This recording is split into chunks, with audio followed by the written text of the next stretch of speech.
Hey guys, Brett Weiss here. Welcome to another video. If you're new to the channel, please hit that subscribe button. If you like retro gaming, you definitely came to the right place. Let's talk about factory sealed game collecting today. Do you think it's destroying the industry, the collecting hobby, or at least damaging the collecting hobby? Or do you think it's kind of a positive? I'll give you 10 of my thoughts on factory sealed game collecting. I think it's interesting if nothing else. Anyway, be sure and let me know in the comments as I go what you think about my opinions on factory sealed game collecting. Let's get to it.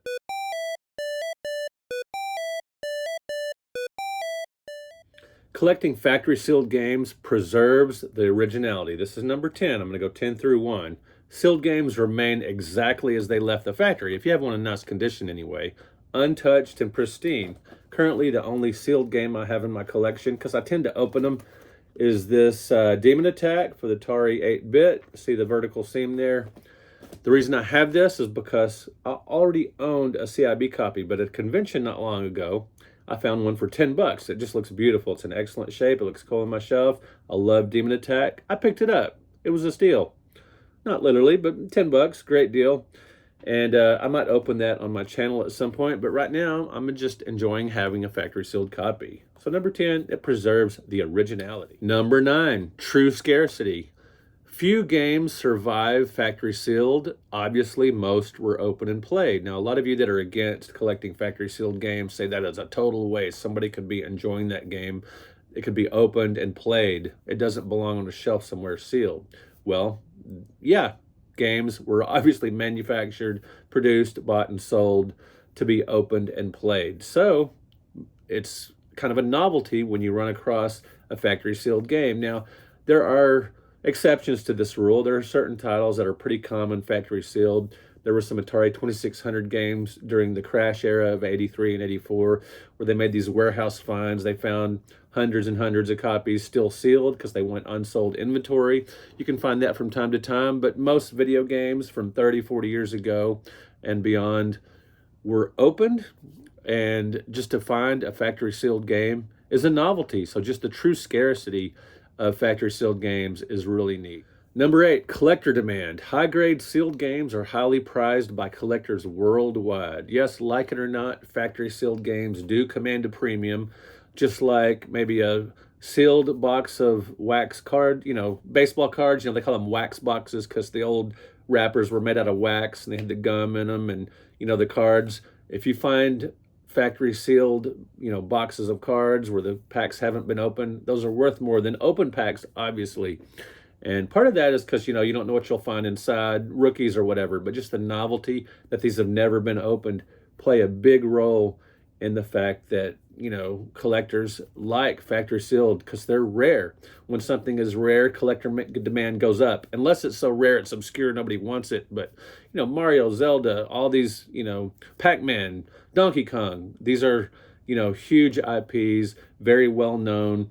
And when there's rare versions of all this stuff, that's going to be worth more. So the collector demand for sealed games are obviously going to be there, for the foreseeable future, because that's just the nature of collecting.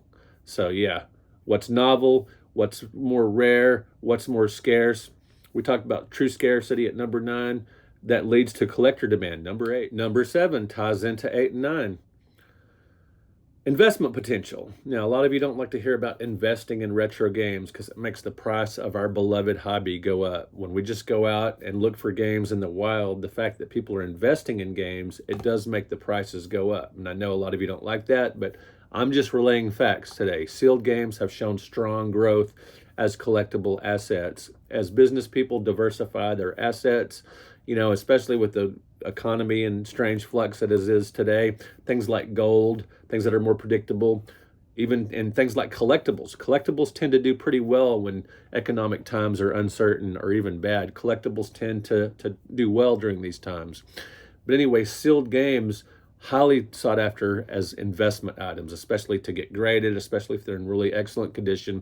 So they have investment potential, whether you like it or not. Yeah. Do I wish we still had a time where it was the 90s or early 2000s when I could go out and add to my collection for pennies on the dollar, but that's not the world we're living in anymore. So yeah, sealed games are considered investment. Number 6, striking display appeal. Sealed boxes and clean shrink wrap create powerful visual displays. If you've ever been into somebody's house where they have this incredible collection, you know, just thousands and thousands of games, it looks so cool, set up by system, in some cases by company, by era, or whatever. But to see the sealed items in their collection, and I've seen some collections where the sealed items are separate, they put those on a different shelf, you know, for all different consoles, just the sealed items. It looks so incredibly cool on display. Just the fact that they're clean and sealed and neat, and they just make great display pieces. They're just beautiful on the shelf. You may not think so. You may just see wasted potential that somebody could be playing that game, but I think they look pretty neat. Number 5, the cultural importance of video games. Iconic titles like Mario and Zelda represent pop culture milestones, like, you know, a hang tab Mario. People look at that as an Action Comics #1, you know, the first appearance of Superman, or the first print of a, you know, first edition of a Super Mario Brothers for the NES. First appearance of, you know, like Mickey Mantle rookie card. A lot of people see, you know, a first print Zelda. So there's cross-pollination with collectors because of the just cultural importance of video games. Whether you like it or not, our hobby that we love so much has grown up. And part of those growing pains is seeing video games as collectibles. The cultural importance of video games has made them collectibles. As people take video games more and more seriously, that means people see these as culturally important items. And when you've got a culturally important item that is untouched, that is sealed, that has never been opened, people see that as important. Number 4, preserving gaming's legacy. It protects the history of one of the world's largest entertainment industries. Guys, as physical media is dying, as you know, as digital takes over, the fact that we've got factory sealed older video games, it helps preserves gaming's legacy. It helps preserve the past, and it's just becoming a novelty, you know, as fewer and fewer games are put out as physical media. To own factory sealed versions of the older games, it just preserves that legacy. You know, it's where we've come from as an industry, you know, just having older factory sealed games, it just preserves the legacy, in my opinion. Number 3, historical snapshot. A sealed copy captures the packaging, the branding, and marketing from a specific era.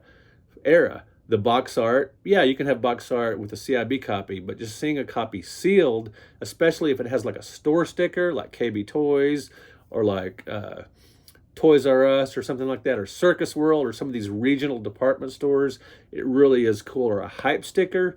The hype stickers are put on the outside of the factory shrink wrap, typically.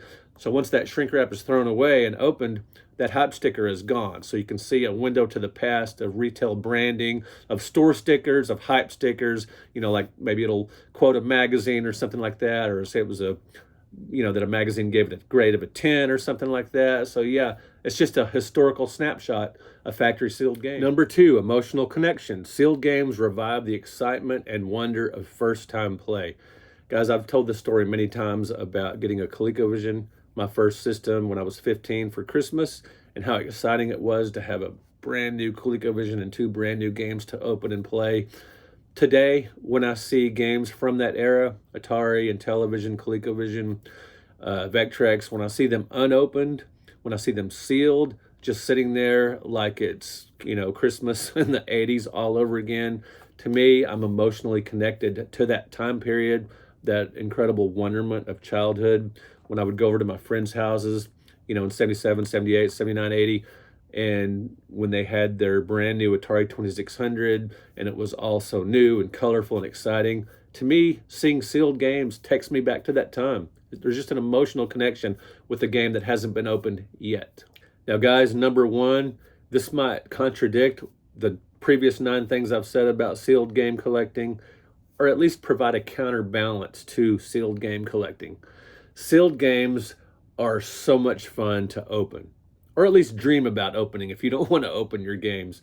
If you've got some factory sealed games that are considered valuable and you could sell them so you could buy some CIB games to play, do that. I don't want you to open your factory sealed games if you're going to regret it. But for me, I've opened a bunch of sealed games on this channel before. Nothing incredibly valuable, but stuff I could have flipped on eBay for more than a CIB copy or just something to stick on my shelf. So yeah, but I have just had a blast opening factory sealed games. For me, it's like a time machine to the past. Christmas mornings, pure nostalgia. opening it and see what's inside, see what extra inserts I'm going to get beyond the cartridge and the manual and maybe the keypad overlays. It's so freaking cool. The catalogs, anything else, even like a registration card or warranty card. I find that strangely interesting. So yeah, opening factory sealed games to me is super fun and just a generally enjoyable part of this hobby.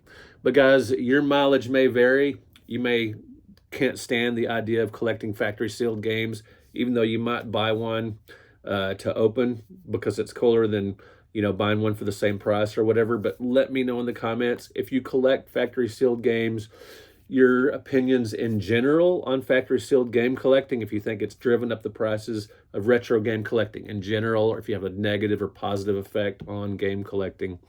But anyway, I'd love to hear from you guys. If you can hear by maybe you can hear it in my voice, but I'm getting over a cold and it's been a couple of days or a few days since an upload. So I really appreciate you guys hanging with me for this video when I'm not 100%, but I thought this would be a fun topic to discuss, since I know a lot of people are very passionate about sealed game collecting one way or another. For me, it's just an interesting aspect of the hobby. These are true rarities in most cases, and they're tons of fun to open. So yeah, rare, but also fun. Anyway, guys, thanks for watching. Thank you for liking. Thank you for subscribing. We'll talk to you in another video. Hey guys, a quick addendum to this video. One thing I just thought of that I meant to include was how incredibly cool some of the stories behind factory sealed games are, why a factory sealed game still exists after all these years. Someone had a Legend of Zelda factory sealed game. They said they got it back for their birthday many years ago, but they didn't have an NES, so they just stuck it in a drawer or closet somewhere, forgot about it, and then all these years later, they sold it for thousands of dollars. So the history behind why a game would survive all this time, I think that's really interesting too.